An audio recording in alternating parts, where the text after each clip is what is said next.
ये question CBSE 2025 का है, केस बेस्ड क्वेश्चन है. The statement of the problem says Olympic symbol comprising 5 interlocking rings represent the union of 5 continents of the world and the meeting of athletes from all over the world at the Olympic Games. In order to spread awareness about the Olympic Games, students of class 10th took part in various activities organized by the school. One such group of students made 5 circular rings in the school lawn with the help of rope.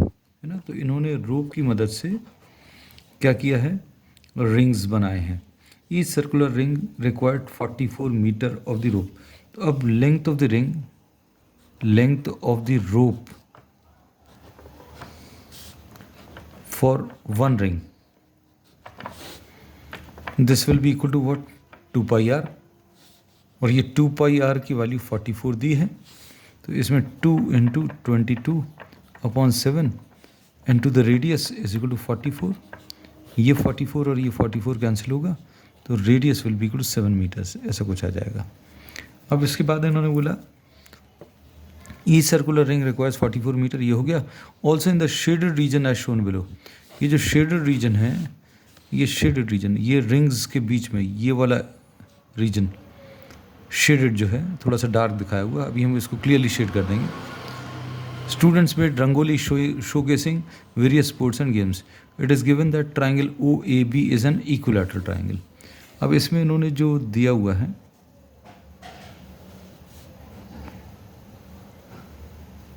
this is a circle and this is another circle.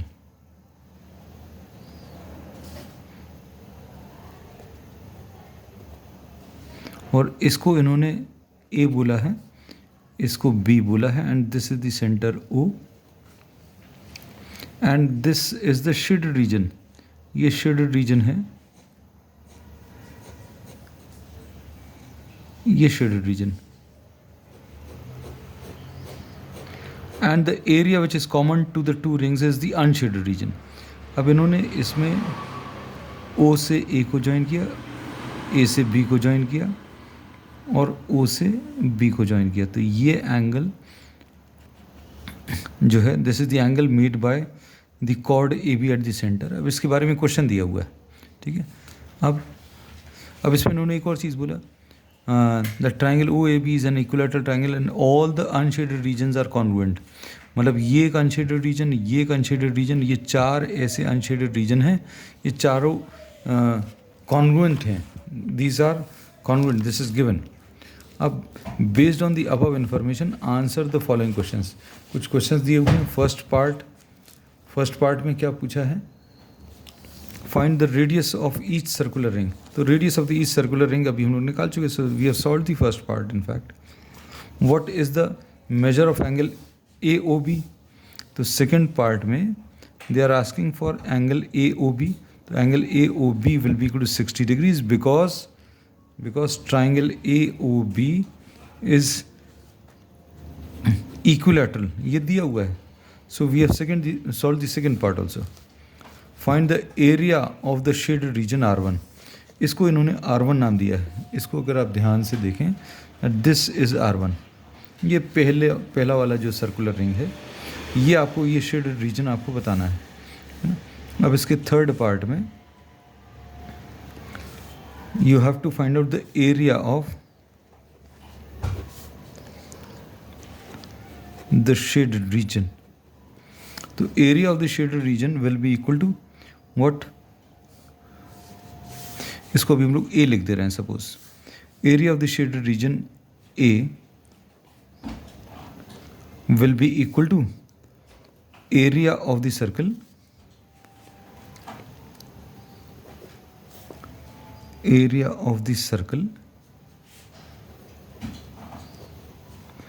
Circle 1, इसको circle 1 नाम दे दे रहे हैं. Area of the circle 1, इसको A1 लिख दे रहे हैं. Area of circle 1 minus area of the unshaded region,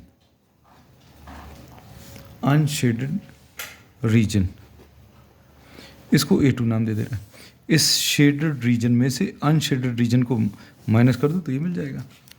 अब अब हम लोग क्या मेन टास्क है to find out the area of what the unshaded region. अब हम लोग एरिया ऑफ अनशेडेड रीजन निकालेंगे। एरिया ऑफ अनशेडेड रीजन कैसे मिलेगा ये देखना आप अच्छे से।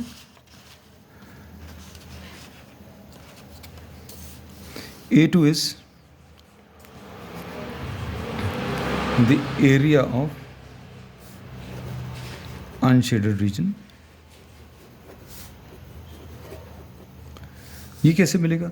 This will be equal to 2 times, इसको अगर आप ध्यान से देखो, ये वाला रीजन अगर निकालना है तो आप इसमें ये कह सकते हैं ये जो सेगमेंट है, सेगमेंट का डबल अगर आप कर दें। We are drawing another diagrams.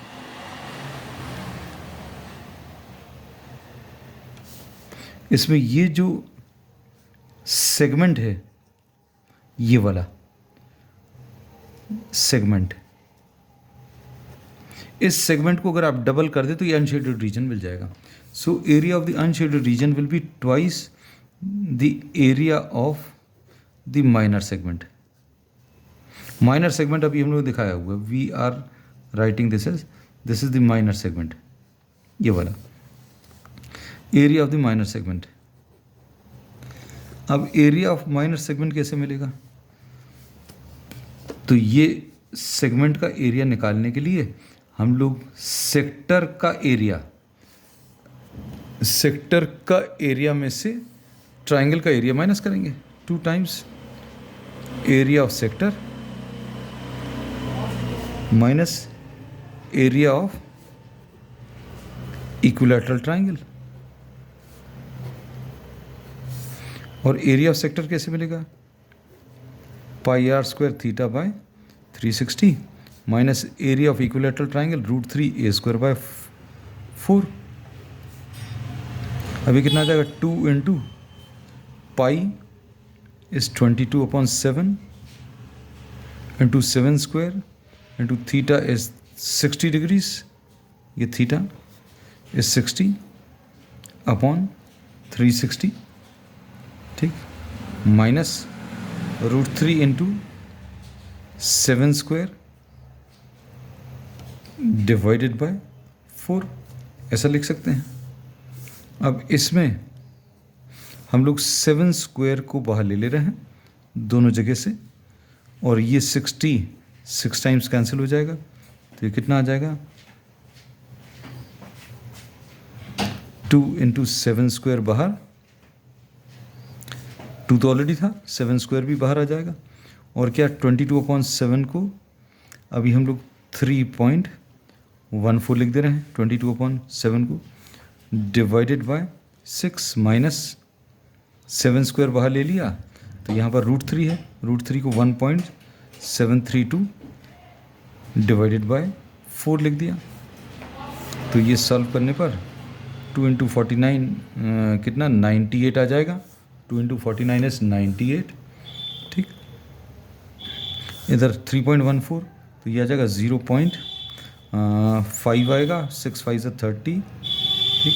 फिर उसके बाद 1 2 टाइम्स जाएगा, 6 2 से 12, 20 में 3 टाइम्स 0.523 माइनस 1.73 डिवाइडेड बाई 2।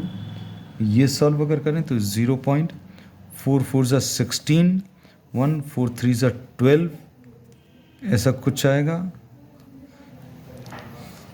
तो ये सॉल्व करने पर 98 इंटू ये सॉल्व कर लें 0.09 अप्रॉक्सीमेटली, और ये सॉल्व करने पर 9 8 जा 72, 9 81 एंड 7 88, ठीक। तो ये अप्रॉक्सीमेटली 8.89 ऐसा कुछ मिलेगा। So area of the shaded region, ये area of the shaded region will B